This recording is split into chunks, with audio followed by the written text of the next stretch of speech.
Football super താരം Cristiano റൊണാൾഡോയെ മുന്നിൽ നിർത്തി സൗദിയുടെ പുതിയ ടൂറിസം ക്യാമ്പയിൻ. ഇന്ത്യ ഉൾപ്പെടെയുള്ള രാജ്യങ്ങളിൽ നിന്നുള്ള വിനോദസഞ്ചാരികളാണ് ലക്ഷ്യം. അസാധാരണമായ സൗദി ഇവന്റ് കലണ്ടർ എന്നതാണ് പ്രമേയം. ജലീൽ കണ്ണമംഗലം തയ്യാറാക്കിയ റിപ്പോർട്ടിലേക്കാണ് ഇനി.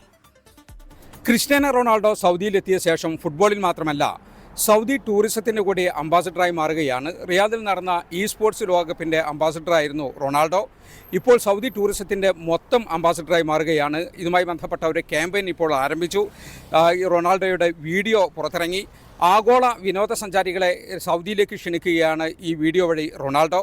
അസാധാരണമായ സൗദി ഈവൻറ്റ് കലണ്ടർ എന്നതാണ് ഈ ക്യാമ്പയിൻ്റെ പ്രമേയം. ഞാൻ ഫുട്ബോളിനായി വന്നു, കൂടുതൽ സമയം ഇവിടെ താമസിച്ചു എന്നതാണ് റൊണാൾഡോയുടെ മുദ്രാവാക്യം. ആഗോള പരിപാടികളുടെ വൈവിധ്യം പരിചയപ്പെടുത്തുകയാണ് ഈ ക്യാമ്പയിൻ വഴി. ഫുട്ബോളിന് പുറമെ ഇ സ്പോർട്സ് ലോകകപ്പ്, ഫോർമുല 1 റേസുകൾ, ഗോൾഫ് ചാമ്പ്യൻഷിപ്പ്, ടെന്നീസ്, ബോക്സിംഗ് തുടങ്ങിയവയൊക്കെ ഈ വീഡിയോ വഴി റൊണാൾഡോ പരിചയപ്പെടുത്തുന്നുണ്ട്.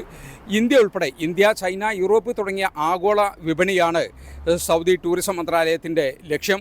2027 AFC ഏഷ്യൻ കപ്പ് സൗദിയിൽ നടക്കുകയാണ്. അതിനു പുറമെ 2034 ഫിഫ ലോകകപ്പും സൗദിയിൽ നടക്കുകയാണ്. ഏറ്റവും കൂടുതൽ അന്താരാഷ്ട്ര മത്സരങ്ങൾ, കായിക മത്സരങ്ങൾ നടക്കുന്ന ഒരു രാജ്യമായി സൗദി മാറിയിരിക്കുകയാണ്. ജലീൽ കണ്ണമംഗലം, 24 ജിദ്ദ.